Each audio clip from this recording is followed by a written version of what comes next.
the LIBOR scandal is where some of the top bankers in the world fixed the interest rates. They fixed it to their benefit.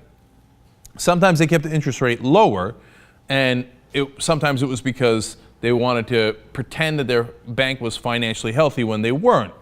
Now, that winds up hurting some people in the economy. Whenever the interest rate is low or high, it helps half the people and hurts other half the people. But if you rig it, well, it certainly helps you, right? Now, obviously, that's a giant, literally worldwide fraud, right?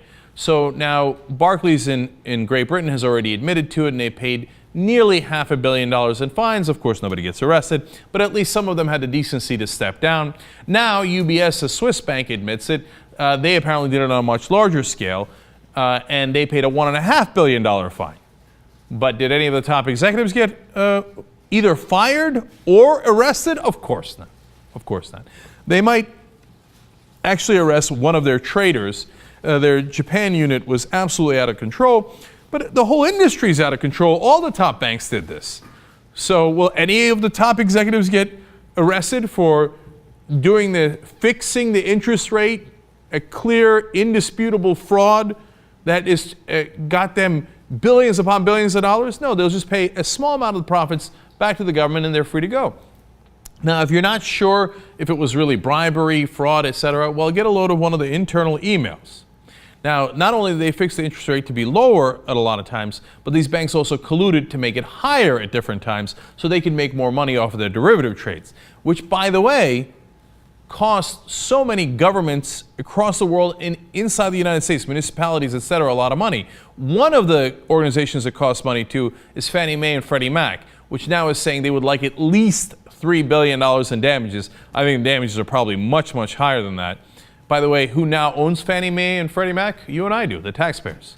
So they bilked us out of a minimum $3 billion. That's a crime.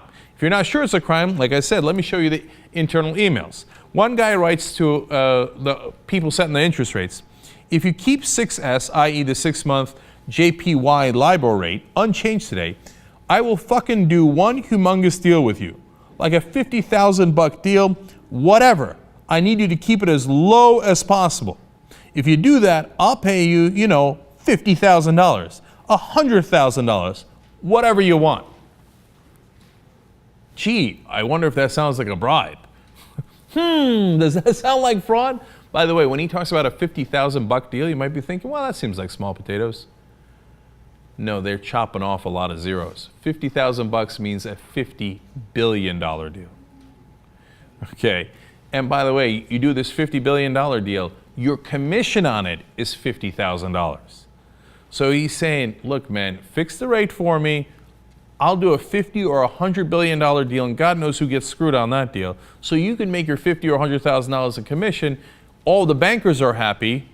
We just stole folks' money, and don't worry, they'll never punish us. And it turns out he's right. At least the executives that let it happen in all the big banks that were obviously aware of it. Oh, golly gee, did we fix the interest rates on a global scale? Ooh, I never knew about that. If you didn't, my God, how quickly should you be fired for incompetence, right? But obviously they knew. None of them will get arrested. In fact, they'll all get to keep their bonuses and the millions of dollars they made off these crooked deals. It's sickening.